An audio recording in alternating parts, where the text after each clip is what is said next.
the wine glass shattered against the kitchen floor, red liquid seeping into the grout lines like blood. I stood frozen, watching James stuff designer shirts into his leather weekend bag as if he hadn't just detonated our entire life together. "Ashley?" I repeated, my voice oddly calm. "Your assistant Ashley? The one you said was just an eager intern?" He didn't even look up, just kept methodically packing. "She understands me, Rebecca. She sees my potential, doesn't try to hold me back like you do. My name is Rebecca Mitchell, and after 15 years of marriage, my husband was leaving me for a 23-year-old who still lived with roommates and called herself an aspiring influencer on Instagram." "Hold you back?" I laughed, but it came out hollow. "I supported you through law school, helped you build your practice from nothing. How exactly did I hold you back?" James finally looked up, his handsome face twisted into something I didn't recognize. "By being so damn perfect all the time. The successful investment banker who never makes mistakes. Do you know how suffocating that is?" I stared at him, really seeing him for the first time in months. The expensive new clothes, the gym membership he suddenly couldn't live without, the late nights at the office that never quite added up. All the signs had been there, I just hadn't wanted to see them. "And the trust fund?" I asked quietly. "The one we built together?" His smile turned smug. "Already taken care of. Had the papers drawn up last week. Technically, as managing partner of the firm, I had every right to protect our assets. The trust fund, $12 million we'd accumulated over 15 years of careful investing, smart career moves, and sacrifices." My stomach churned as I thought about all those nights I'd stayed late at the office, all the vacations we'd postponed, the family we'd put off starting because we were building something together. Or so I'd thought. "You can't just take it," I said, but even as the words left my mouth, I knew he could. James was a corporate lawyer, he knew exactly how to manipulate the system. He zipped up his bag with a flourish. "Actually, I can. And I did. Don't worry though, I left you enough to get by. Consider it a parting gift." I watched him stride toward the door of our penthouse apartment, designer bag in hand, looking every bit the successful lawyer about to start his exciting new life. He paused at the threshold, turning back with that practiced courtroom smile. "Oh, and Rebecca? Ashley and I are getting married in June. She's always dreamed of a summer wedding." The door clicked shut behind him, leaving me alone in the pristine kitchen I'd redesigned just last year, alone with the shattered wine glass, the seeping stain, and the knowledge that my husband of 15 years had just walked out on me. But here's what James didn't know, what his legal expertise and inflated ego had failed to consider. I wasn't just a successful investment banker, I was damn good at my job. And 3 months ago, when I first noticed the signs, I'd started preparing for exactly this moment. I pulled out my phone and dialed my lawyer, Margaret Chen. She answered on the first ring, as if she'd been waiting for my call.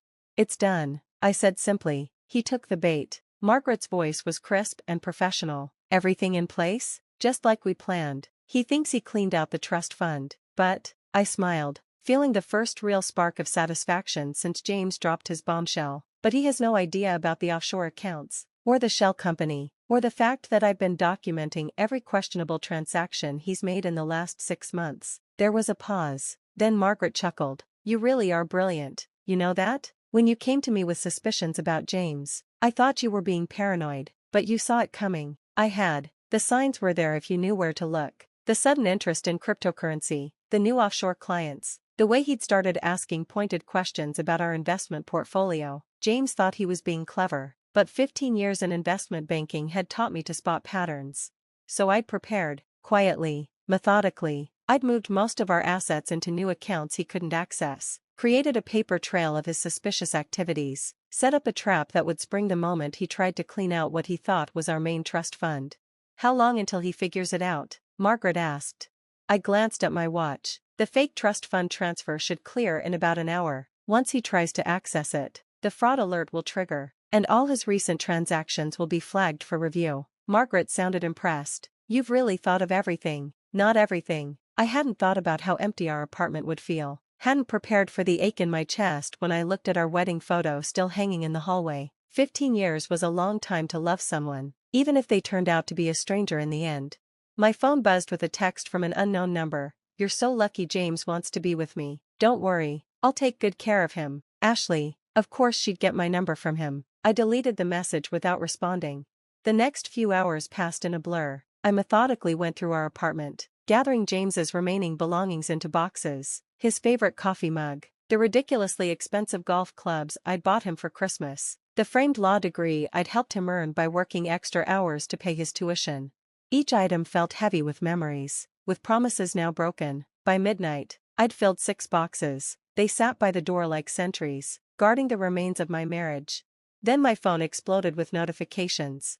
First came the angry text from James, "What the hell did you do?" Then 3 missed calls. Finally, an email, his rage evident even in the subject line, "You will regret this." I poured myself a fresh glass of wine, careful to step around the stain from the broken one, and settled in to read his tirade. The email was exactly what I'd expected: threats of legal action, accusations of manipulation, demands that I fix this immediately or face consequences. Classic James, always believing he held all the cards.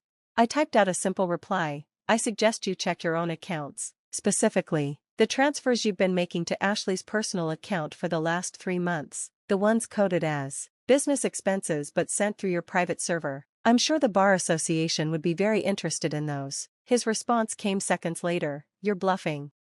I wasn't. I had everything, every transaction, every coded email, every falsified expense report. I'd watched him dig his own grave for months, collecting evidence while he was distracted by his midlife crisis and his young girlfriend.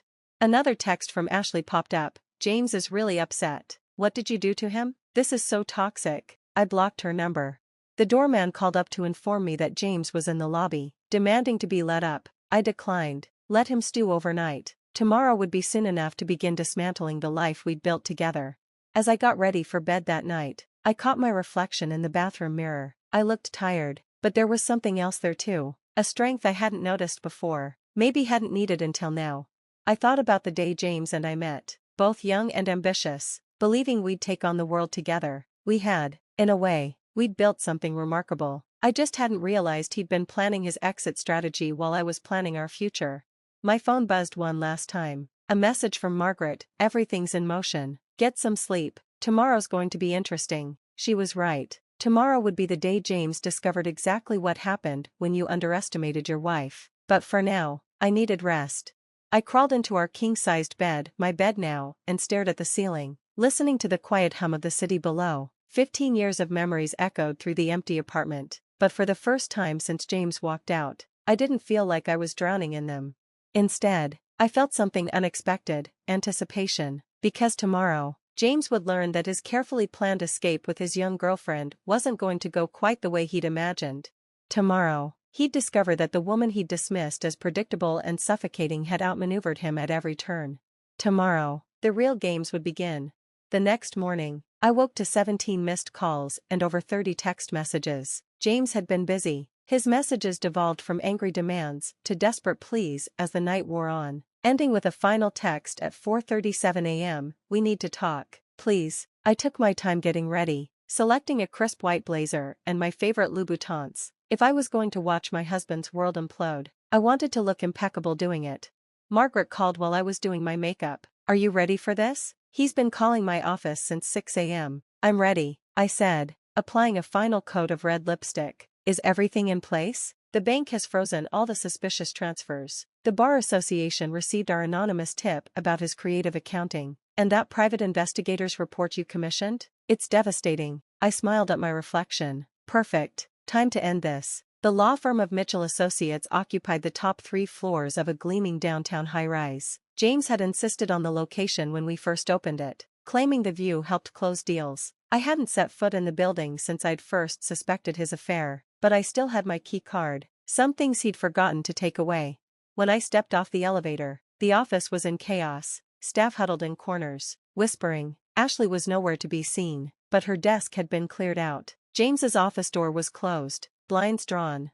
Mrs. Mitchell, his secretary, Linda, rushed over. She'd been with us since the beginning, had watched us build this firm from nothing. "He's been asking for you all morning." It's bad." "I know, Linda," I said gently. "Why don't you take an early lunch? This might get uncomfortable." She nodded gratefully and grabbed her purse. As she passed, she squeezed my arm. For what it's worth, I never liked her. Too obvious with those short skirts and giggling. I approached James's office, my heels clicking against the marble floor. Without knocking, I pushed open the door.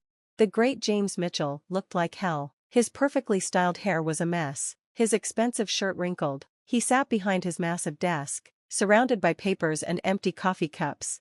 "What did you do?" he demanded as soon as he saw me. "The accounts are frozen. The Bar Association is asking questions. Even my personal cards are being declined." I sat down across from him, crossing my legs calmly. "I protected myself. Something you taught me, actually. Remember when you said every good lawyer has a contingency plan? This isn't protecting yourself," he snarled. "This is sabotage. You've ruined everything." "No, James. You did that when you decided to sleep with your assistant and steal our money." I pulled out my phone, scrolling through messages. "Speaking of Ashley, have you talked to her this morning? Since her bank flagged those transfers as potential fraud?" His face paled. "You wouldn't." "I already did. Turns out, moving firm money through personal accounts to pay your girlfriend looks a lot like embezzlement, especially when you code it as business expenses." He slumped in his chair, the fight draining from him. "How long have you known?" "About Ashley? 3 months. About the money? Longer. I'm an investment banker." "James, did you really think I wouldn't notice strange transfers and offshore accounts?" "Rebecca, we can fix this," he said, leaning forward. His voice took on that persuasive tone he used in court. "We'll tear up the divorce papers. I'll end things with Ashley. We can go back to Dash." "Back to what?" I cut him off. "Back to you lying to me? Back to me pretending I don't know who you really are." I stood up, smoothing my blazer. "No, James, we're not going back. In fact, I'm here to discuss the future of Mitchell Associates." His eyes narrowed. "What about it?" I smiled. The same smile he'd given me yesterday when he thought he'd won. "Check your email. You'll find some interesting documents from our biggest clients. They're not happy about the rumors of financial impropriety. Most of them are taking their business elsewhere." "You can't do this," he whispered. "This firm is my life. Our life." I corrected him. "We built it together, remember? With my connections, my trust fund to get it started. And now? Now it's just another asset to be divided in the divorce." His phone buzzed, probably Ashley realizing her gravy train had derailed. He ignored it, staring at me like he was seeing a stranger. "Why?" he asked finally. "Why go through all this? You could have just divorced me." I leaned across his desk, meeting his eyes. "Because you thought I was weak, predictable. You thought you could discard 15 years of marriage and walk away with everything we built. I needed you to understand exactly who you were walking away from." As if on cue, Linda appeared in the doorway. "Mr. Mitchell? There are some gentlemen here from the Bar Association. They're asking about an ethics complaint." James's face crumpled. His perfectly planned escape was falling apart, piece by piece. The money he thought he'd secured? Frozen. The girlfriend he'd risked everything for? Gone radio silent once the cash dried up. The reputation he'd spent years building? About to be scrutinized by his peers. "You'll never get away with this," he said, but his voice lacked conviction. I gathered my purse, preparing to leave him to face the consequences of his choices. "I already have." "Oh, and James? Ashley posted some interesting photos last night. You might want to check her Instagram. Apparently, she's already found someone new, someone whose accounts aren't frozen." I walked out of his office, head high, leaving him to deal with the Bar Association investigators. The staff watched me go, their expressions a mix of awe and sympathy. They'd figure out soon enough that Mitchell Associates would survive just under new management. Outside, the summer air felt clean and fresh. My phone buzzed with a text from Margaret. "Just got the preliminary divorce agreement drafted. You're going to like it." I smiled, thinking about the future stretching out before me. The firm would need restructuring, clients would need reassuring, but for the first time in months, I felt truly free. That evening, I returned to my apartment. The boxes of James's things still sat by the door, but they no longer felt heavy with memories. They were just boxes, filled with the belongings of a man who had underestimated his wife. I poured myself a glass of wine, carefully, this time, and walked out onto the balcony. The city sparkled below, full of possibilities. My phone had been quiet for hours. James was probably too busy dealing with the ethics investigation to harass me further. A text came through from an unknown number. "I'm sorry, Ashley." I almost laughed. Sorry she got caught. Probably. Sorry the money dried up. Sorry she'd bet on the wrong horse. I blocked her number again and turned back to the view. Somewhere out there, James was realizing that his perfect escape plan had backfired spectacularly. His young girlfriend had vanished, his assets were frozen, and his professional reputation was in tatters. Meanwhile, I had emerged stronger than ever. The firm would survive under my leadership. The trust fund he'd tried to drain was safely secured, and I had finally shed the role of perfect, predictable wife. 3 months later, I sat across from James one last time, signing our divorce papers. He looked older, tired. The ethics investigation had resulted in a suspension of his law license. Ashley, true to form, was already engaged to someone else, a fact she'd announced on social media with gleeful abandon. I never saw it coming, he said quietly as we finished signing. Any of it. I thought I knew you. That was your mistake, I replied, gathering my papers. You saw what you wanted to see, the supportive wife, the reliable partner. You forgot that I'm also a woman who knows her worth. I stood to leave, but he called after me. For what it's worth, I'm sorry, not just for Ashley, but for underestimating you, for thinking I could outsmart you. I paused at the door, looking back at the man I'd once loved. Goodbye, James. I hope she was worth it. The door clicked shut behind me, echoing with finality. In my purse, my phone buzzed with work notifications, client meetings to schedule, decisions to make. Life went on.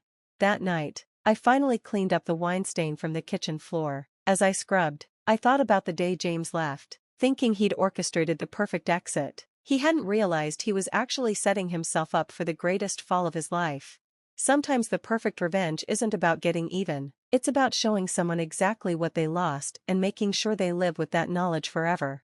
I never told James about the second offshore account, the one even Margaret didn't know about. Some secrets, after all, are better kept, just like some lessons are better learned the hard way.